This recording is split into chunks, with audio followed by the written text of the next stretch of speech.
बिस्मिल्लाहिर्रहमानिर्रहीम। अस्सलाम वालेकुम नाज़रीन, आप यूट्यूब चैनल देख रहे हैं। मैं इमरान ख़ान हूँ। सबसे पहले तो मैंने आज से लगभग कोई 1.5 पौने 2 साल पहले एक वीलॉग किया था जिसमें मैंने ये बताया था कि काजी फ़ायद ईसा साहब को इस बात पे एहतियात करनी चाहिए कि उन्हें पोलिटिसाइज़ किया जा रहा है।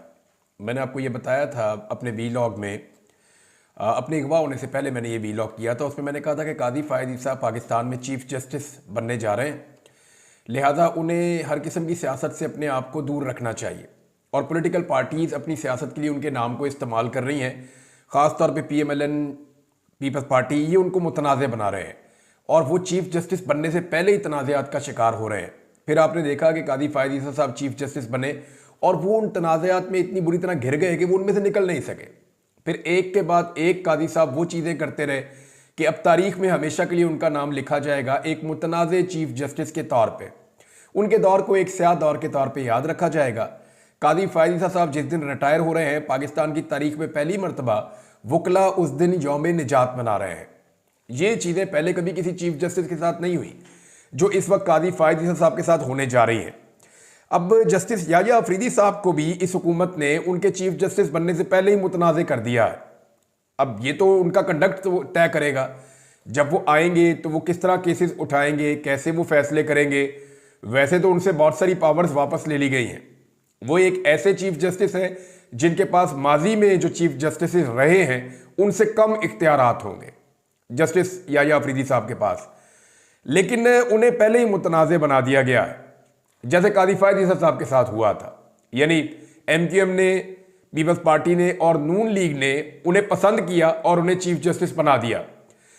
जिन 2 जजेस पे फौकियत दी गई जस्टिस याह्या अफरीदी साहब को, उन 2 जजेस में क्या कमी है इसके बारे में किसी के पास कोई जवाब नहीं है।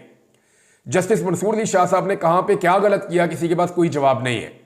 जस्टिस मंसूर अली शाह साहब वो जज हैं जिन्होंने जस्टिस काजी फ़ायद ईसा साहब का भरपूर साथ दिया था जब इमरान खान साहब के दौरे हुकूमत में उनके खिलाफ रेफरेंस दायर किया गया था। आज बहुत सारे लोग कहते हैं कि वो रेफरेंस दुरुस्त दायर किया गया था, उस पर कार्रवाई होनी चाहिए थी, हालांकि उस दौर में सारे काजी फ़ायद ईसा साहब के साथ खड़े हो गए थे। जस्टिस मंसूर अली शाह साहब ने काजी फ़ायद ईसा साहब पे एहसान किया तो वो मुझे याद आ गया वो मामला कि जिस पर एहसान करो उसके शर से बचो। तो काजी फ़ायद ईसा साहब ने बाद में ऐसे हालात पैदा किए कि आईनी तरमीम हो सके, तमाम रुकावटें आईनी तरमीम में दूर की और उस आईनी तरमीम का नतीजा ये निकला कि वही जस्टिस मंसूर अली शाह साहब जिन्होंने काजी फ़ायद ईसा साहब के ऊपर एहसानात किए हैं तवील तरीन, वो जस्टिस मंसूर अली शाह साहब अब चीफ जस्टिस ऑफ पाकिस्तान नहीं बन सकते। अच्छा, मंसूर अली शाह साहब में क्या खराबी थी या प्रॉब्लम क्या थी, ये तो हुकूमत ने बताया ही नहीं। जस्टिस मुनीब अख्तर साहब में क्या प्रॉब्लम थी, ये भी हुकूमत ने नहीं बताया। फिर जो इजलास किया गया वो इन कैमरा किया गया, बाहर कोई तफसीलात नहीं है, यानी पब्लिक देखती पता चलता कि इन 3 जजों में से तीसरे नंबर के जज को चुनने की वजह क्या थी, उनके अंदर ऐसी कौन सी क्वालिटीज हैं जो बाकियों में नहीं है। अब यह कहा जा रहा है नून लीग की जानिब से कि जनाब ये जो सुप्रीम कोर्ट के अंदर एक डिवीजन है उसका शिकार नहीं हुए जस्टिस याह्या अफरीदी, तो ऐसा तो नहीं है। ये तो फिर जस्टिस मुनीब अख्तर साहब भी किसी डिवीजन का हिस्सा नहीं है। जस्टिस मंसूर अली शाह साहब ने दोनों तरह के फैसले दिए हुए हैं। बहुत सारे फैसले उनके ऐसे हैं जो काजी फ़ायद ईसा साहब को पसंद होंगे और बहुत सारे ऐसे हैं जो उनको पसंद नहीं होंगे। तो अब मामला यह है कि जस्टिस याह्या अफरीदी साहब हलफ तो उठा लेंगे चीफ जस्टिस ऑफ पाकिस्तान का, लेकिन एक बात अब तय हो गई है इस आईनी तरमीम के बाद, अगर तो यह आईनी तरमीम बच जाती है और किसी तहरीक का शिकार नहीं हो जाती, इस आईनी तरमीम के बाद यह बात तय हो गई है कि आइंदा जब याह्या अफरीदी साहब रिटायर हो रहे होंगे ना, तो उस वक्त जो 3 सीनियर 3 जजेस होंगे वो तीनों मिलकर ये कोशिश कर रहे होंगे कि कुछ ना कुछ करके जो कमेटी के 12 बंदे हैं इनमें से 8-9 बंदे हर हाल में खुश रखे जाएं, ये जो कहें वो काम किया जाए, जैसे कहें वैसे फैसले किए जाएं। तो इनको मैक्सिमम खुश रखने की कोशिश करेंगे, एस्टेब्लिशमेंट को, हुकूमत को भी खुश रखने की कोशिश करेंगे वो 3 जजेस जो सीनियर होंगे। और नून लीग ने हमेशा तो इक़्तिदार में रहना नहीं है, जब कोई और जमात इक़्तिदार में आएगी तो ये उनको खुश रखेंगे। तो अब अदलिया को उन्होंने कर दिया इस तरह का टूथलेस या ऐसा कमजोर इदारा बना दिया है कि अब जो अदलिया के अंदर बैठे हुए जजेस हैं वो अपनी अपॉइंटमेंट के लिए, अपनी तरक्की के लिए, चीफ जस्टिस बनने के लिए अब सियासतदानों की खुशनुदियां हासिल करने की कोशिश करेंगे। ये जनाब अब तक की सिचुएशन है। मैंने यहां पे आपको बताया जस्टिस मंसूर अली शाह साहब बहरहाल उम्रे पे जा रहे हैं। वो जो फुल कोर्ट रेफरेंस है, काजी फ़ायद ईसा साहब जब जा रहे हैं तो इनका एक फुल कोर्ट रेफरेंस आएगा। तो काजी फायद ईसा साहब के उस रेफरेंस में जस्टिस मंसूर अली शाह साहब तो शामिल नहीं हो रहे। और इसके बारे में बहुत सारे लोगों की अपनी राय है। जो कोर्ट रिपोर्टर थे वो कहते हैं जो काजी साहब ने किया या जो उनका रवैया था या जिस तरीके से उन्होंने अपना टाइम गुजारा, बाकी जजेस को भी चाहिए कि वो ना आए। ठीक है, काजी साहब जाएं, जान छूटे। वकला भी कह रहे हैं कि जनाब जान छूट रही है, हम तो यौमे मना रहे हैं जनाब नजात, हमें नजात मिल रही है एक बड़ी मुसीबत से, लिहाजा वो तो इसको इस तरह देख रहे हैं। एक और नाज़रीन बड़ी डेवलपमेंट है और इसको जो है वो शेयर किया मैंने जहां से देखा, मोहित पीरजादा साहब ने शेयर किया, कुछ और लोगों ने शेयर किया, और ये बैनुल अक़वामी कुछ जरीदे अखबार है ड्रॉप साइट और इसके अलावा कुछ और है, उन्होंने बताया जी कि अमेरिका में एक डेवलपमेंट हुई है, बल्कि 2-3 डेवलपमेंट हुई है अमेरिका में, क्योंकि अमेरिका में इलेक्शन करीब आ रहा है तो वहां बड़ी तेजी से डेवलपमेंट्स हो रही हैं। जो अभी हुआ है मैं आपको बता देता हूं, और ये बड़ी डेवलपमेंट है पाकिस्तान को लेकर। अमेरिका के 4 कांग्रेसमैन हैं और इनके नाम भी यहां पे लिखे हुए हैं और इनका ताल्लुक अमेरिका की डिफरेंट स्टेट से है। और इन 4 कांग्रेसमैन ने, जिनमें जो मेन है वो ग्रेग कैसर, ये टेक्सास से हैं, इन्होंने लीड किया है, और दीगर 3 मेंबर्स हैं कांग्रेस के, उन्होंने मिलकर एक खत लिखा जो बाइडन को, व्हाइट हाउस को एक लेटर लिखा है उन्होंने, और वो खत जो है वो अब छप चुका है, इंटरनेट पे आ गया है, सोशल मीडिया पे वो छप चुका है। उन्होंने खत लिखा और जिसमें 65 अरकान जो हैं वहां पे अमेरिकी कांग्रेस के, उन्होंने उसके ऊपर दस्तखत किए हैं और उनके कुछ मुतालबात हैं। उन्होंने पाकिस्तान की मिलिट्री एस्टेब्लिशमेंट पर इल्जाम लगाया है कि वो सियासी इख्तलाफात पर अपने मुखालिफिन पर हमले कर रही है और सियासी इख्तलाफात पर मुखालिफिन को कैद किया जा रहा है। और इस साल के आगाज में जो पाकिस्तान में इंतखाबात हुए हैं उनमें भी बदतरीन धांधली हुई है। और ये लेटर उन्होंने बुध के दिन लिखा है, जो पहुंचा है जो बाइडन के पास। उन्होंने मुतालबा किया है कि इन तमाम चीज़ों का नोटिस ले अमेरिकी हुकूमत, और पाकिस्तान से जो ताल्लुकात हैं अमेरिका के, उनकी पॉलिसी में कोई तब्दीली करे और पाकिस्तान के अंदर अपने असर रसूख को इस्तेमाल करे, ताकि पाकिस्तान के अंदर जो जमहूरियत है या आज़ादी इज़हार राय है, ये मामला ठीक हो।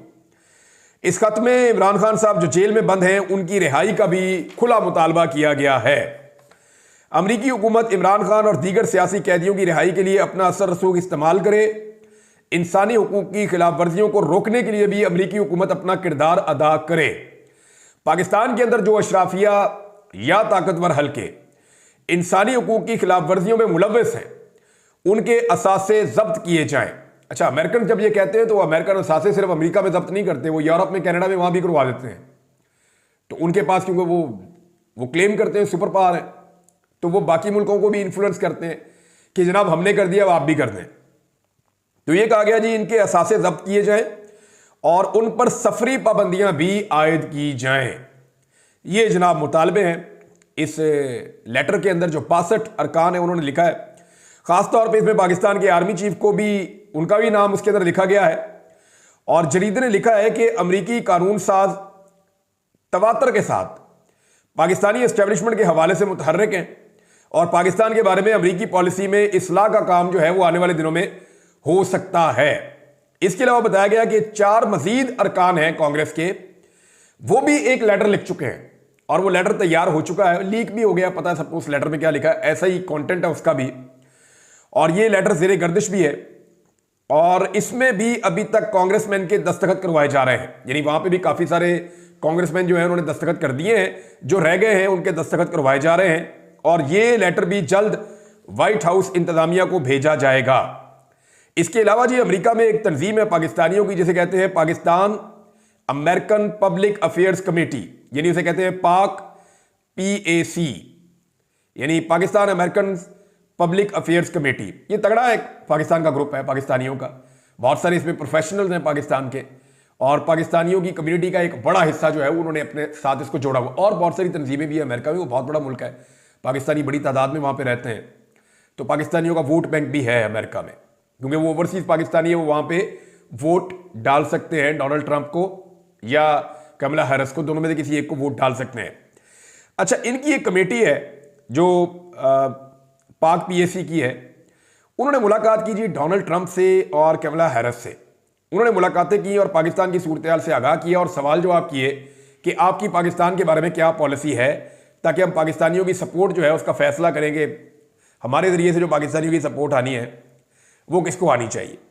अब इसमें जो है उन्होंने जो बताया वो ये है कि कमला के पास उनके सवालात के जवाब उस तरह से नहीं थे, बल्कि जब उन्होंने कहा कि आप पाकिस्तान में जो एस्टेब्लिशमेंट जुल्म कर रही है, उस हवाले से जब सवालात पूछे गए तो वो डिफेंसिव थी और वो उसके ऊपर ठीक जवाबात नहीं दे सकी।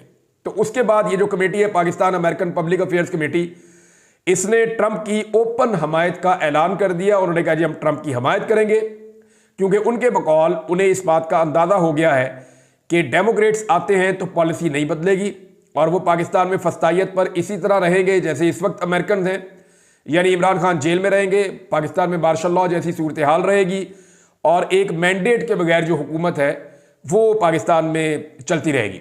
यानी ये चीज़ें जो हैं ये वहाँ पे तय हो गई। इसकी और बहुत सारी तफसीलात हैं, लेकिन मैंने आपको लुब्बे लुब्बा बता दिया कि एक्चुअली अमेरिकन जो इलेक्शन है उसके अंदर पाकिस्तानियों की जो अमेरिका के साथ या किसी एक कैंडिडेट के साथ सपोर्ट है, वो इस चीज़ के साथ उन्होंने जोड़ दी है कि अगर आप पाकिस्तान के अंदर अपनी पॉलिसी को बेहतर करेंगे और पाकिस्तान में डेमोक्रेसी को आप फरोग देंगे तो फिर तो जनाब हम आपके साथ खड़े हैं। अब यहां पे इन्होंने जो अपना एक ट्वीट किया पाकिस्तान अमेरिकन पीएसी ने, उन्होंने कहा we are proud to endorse Donald Trump in the 2024 presidential elections. हम जी डोनाल्ड ट्रंप को सपोर्ट कर रहे हैं। After extensive meetings with the Trump and the Harris, दोनों के साथ मुलाकात की है और इनकी कंपेन हमने देखी है। We believe that former president is the candidate who will improve America Pakistan relations and promote true democracy in Pakistan.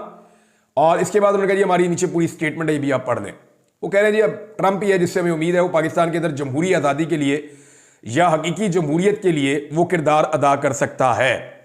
अच्छा जी, नवाज शरीफ के बारे में खबर आ रही है कि वो अपने वतन वापस जा रहे हैं बरतानिया, और ये भी कहा जा रहा है कि उनकी बेटी भी साथ जा रही है।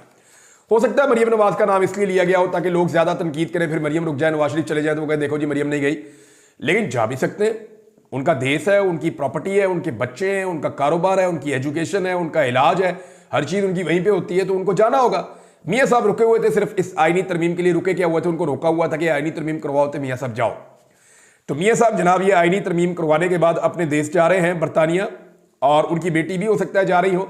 लेकिन मैं आपको हालत देखें पंजाब की ये है कि म्यू अस्पताल के अंदर आवाम का मुफ्त इलाज बंद कर दिया गया है और कुछ यूनिट्स जो है उनके अंदर अब काम नहीं हो रहा। वजह यह है कि फंड्स की अदम फरामी है। जिस सूबे में आम आदमी की ये हालत है कि इलाज की सहूलत नहीं है, जिस सूबे में लॉ एंड ऑर्डर की ये हालत है कि कच्चे के डाकू दंदनाते फिर रहे हैं, जिस सूबे में पुलिस की ये हालत है कि पुलिस उन इलाकों में जाने से डरती है, बल्कि वो ये कहते हैं हम जाना ही नहीं चाहते, जिस सूबे में लाकानूनियत है, फस्तायत है, जुल्म है, जबर है, ये सारी चीजें हो रही है, बच्चे तक स्कूलों कॉलेजेस के निकल के एहतजाज कर रहे हैं, उस सूबे की वज़ीर आला जो है उनको अभी जाना है जी बरतानिया अपने देश, और लेट्स सी वो वहां जाके क्या करती हैं या किस किस्म की उनकी एक्टिविटीज रहती हैं, जाती भी हैं या नहीं जा सकती। बहरहाल नवाज शरीफ साहब तो अपने वतन वापस जा रहे हैं। 1 साल पहले वो आए थे, उन्होंने आकर कबूतर उड़ाए, फिर बाद में हमने देखा उनके तोते उड़ गए, उनका भाई वज़ीर आज़म बन गया, उनकी बेटी जो है वो डील करके वज़ीर आला पंजाब बन गई। जाली 47 के ऊपर हुकूमत बनाने के बाद झंडे गाड़ के मियां नवाज शरीफ साहब पाकिस्तान से बाहर जा रहे हैं। झंडे गाड़ने का लफ्ज मैंने क्यों बोला? मैंने इसलिए बोला कि मैं आपको अब पढ़ के सुनाता हूं। PMLN के एक बड़े मजबूत कैंडिडेट हैं सेंट्रल पंजाब से, और आबिद रजा कोटला, उनका स्टेटमेंट आपको मैं थोड़ा सा पढ़ के सुना देता हूं। उन्होंने बड़ा लंबा एक इंटरव्यू दिया है, लेकिन आप ये देख लें, वो ये कह रहे हैं कि आज मुस्लिम लीग नून की मकबूलियत माइनस में है और मैं ज़हनी तौर पर तैयार हूं कि 5 साल बाद भी नून लीग की मकबूलियत माइनस में ही होगी। मैं PIA में सफर कर रहा था तो PIA के एक बावर्दी शख्स ने मुझे कहा कि आप 45 वाले हैं या 47 वाले हैं, क्योंकि कौम को 45-47 चंगी तरह याद हो गया। अब आबिद रजा कोटला साहब ये बात कर रहे हैं, जो एक मजबूत कैंडिडेट हैं, इन्होंने बहुत बुरे हालात के अंदर चौधरी बरादरान को शिकस्त दी थी वहां से, लेकिन अब वो इस बात का इदराक उनको हो गया है और वो एतराफ़ कर रहे हैं कि नून लीग की पॉलिसीज़ की वजह से नून लीग का बेड़ा गर्क हो गया और उनके पल्ले कख नहीं बचा। जो थोड़ी बहुत मकबूलियत नून लीग के पास थी वो अब नून लीग के पास नहीं है। अच्छा नाज़रीन, एक चीज़ मैं और देख रहा हूँ कि जो कुछ टाउट टाइप के लोग हैं वो अलग अलग किस्म के स्टेटमेंट दे रहे हैं। यानी एक टाउट कहता है कि इमरान खान के खिलाफ ये होने लगा है, वो होने लगा है, और सख्ती हो जाएगी, इंज कर देंगे, उंज कर देंगे, इमरान खान के जेल के अंदर और ज्यादा सख्तियां होंगी, जो सख्तियां अगले साल होनी थी वो इसी साल हो जाएंगी। एक ये कह रहा है। दूसरी जानी फैसल वाडा को सुने तो जनाब उनका स्टेटमेंट मुख्तलिफ है जी। अब तो बुशरा बीबी भी बाहर आ जाएंगी, हालात बहुत अच्छे हो जाएंगे, इमरान खान साहब की मुलाकातें भी खुल जाएंगी और चीजें नॉर्मलाइज हो जाएंगी। भाई अब समझ नहीं आ रही कौन सा टाउट कहां से खबरें लेकर आता है। हमें तो समझ नहीं आ रही कि किसको कहां से किन सोर्सेज से खबर मिल रही है। एक बिल्कुल इस तरफ चल रहा है, एक बिल्कुल इस तरफ चल रहा है। तो इससे आपको अंदाजा होता है कि एक्चुअली जो एस्टेब्लिशमेंट है वो भी कंफ्यूज है कि इमरान खान का करना क्या है। इमरान खान इतनी बड़ी एक मुसीबत बन चुके हैं इनके लिए, इतनी बड़ी बला बन चुके हैं इनके लिए कि उन्हें समझ नहीं आ रही कि इस आदमी का हल निकालें क्या। जो मर्जी कर लो वो हार मानता ही नहीं है। यानी आईनी तरमीम के बाद जब बैठ के दोबारा सोचा कि क्या हासिल किया, तो पब्लिक तो आज भी उनसे खुश नहीं है। जब भी अवाम का मामला आता है वहां पे इनको शिकस्त हो जाती है। मुस्तफा नवाज खोखर साहब ने एक स्टेटमेंट दिया, ये इन हालात के अंदर पूरा एक जायजा अगर आप ले सूरत हाल का, तो मेरे ख्याल में एक मुकम्मल स्टेटमेंट है। उन्होंने कहा अब इस बात में कोई शुबा नहीं रह गया कि आईनी तरमीम लाने का वाहिद मकसद मंसूर अली शाह को चीफ जस्टिस ऑफ पाकिस्तान बनने से रोकना और अदलिया पर कंट्रोल हासिल करना था। सीनियरिटी के उसूल की नफी करके हुकूमत ने एक और बहरान के बीज बो दिए हैं, जो आने वाले दिनों में पहले से जारी बहरान को मजीद गंभीर बना देंगे। जनाब, ये वो चीज़ें हैं जो इस वक्त पाकिस्तान में हो रही हैं, मैंने आपके साथ शेयर कर दी है। बाकी चीज़ें आपको बाद में बताएं।